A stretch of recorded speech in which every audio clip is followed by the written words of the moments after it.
pimps, power, and pretty ladies. This is Black's History Month, a 28-day celebration of Blaxploitation films.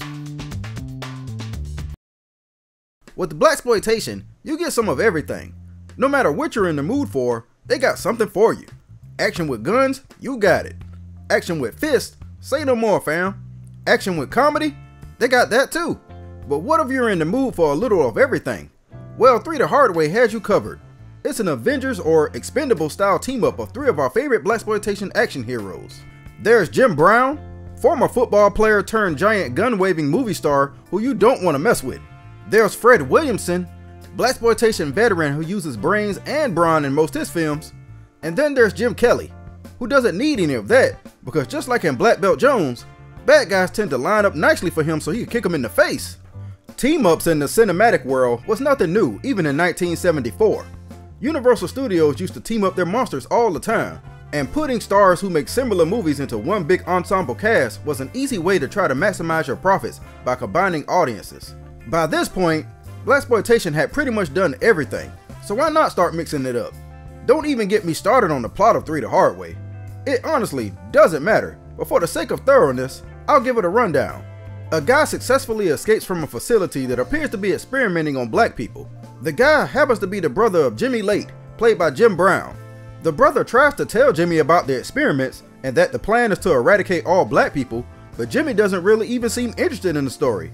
Usually around this part is when I say that's all Jimmy needs to start kicking some ass. But apparently Jimmy needs a little more motivation than that because he doesn't investigate or anything. He goes straight to his job as a music producer? Well, that came out of left field. At least the group he manages is the Impressions. That's Curtis Mayfield's old group. The only thing that does spring him into action is when the bad guys shoot his brother and kidnap his girl. But don't get it confused. He could give a damn about his brother. He wants the suckers that took his girl. Just listen to him. About what time was Hey, that? the hell with that. Where is she? I don't know. I didn't see. Or what the hell did you see? Okay, fine. Who shot her? You didn't get around to telling me. Yes, he did. You just didn't want to hear it. It's almost as if this was supposed to be the plot in the first place, but they thought it would be too weak or something. The opening credits even kind of suggest it because it doesn't really fit in with the beginning of the movie. Oh my God. I need your help. Always be here with me. I've never met anyone quite. It is kind of hilarious looking at Jim Brown looking so awkward trying to be romantic. He's like, I'm too tough for all this. From here it's just one action set piece after another. Jimmy gets the band back together one more time to take down the man once and for all. He starts with Jagger Daniels, a businessman played by Fred Williamson. He gotta make sure he's ready first though.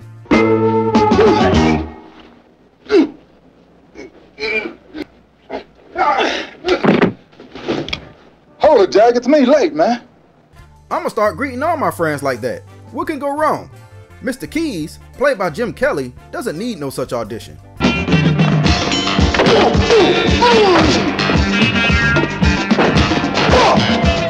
Aren't y'all the cops? Don't y'all have guns? Why y'all letting him beat y'all up like this? The movie is shorter than most Blaxploitation movies, so it moves at a breakneck speed. 1 minute they're interrogating a random guy they took from a warehouse, then the next they split up and take down whole city organizations single-handedly. You already talked to Keys in Washington, and he's moving. So am I, brother. So am I. Well, Jagger will get to it eventually. The rest of the movie is balls to the walls action, culminating in a showdown against Nazis? Like I said, it's crazy, but honestly, I loved everything about it. Yeah, the acting is stilted and pretty terrible, but that's not what you care about in a movie like this. You just want to see things blow up, even if they don't have a reason to.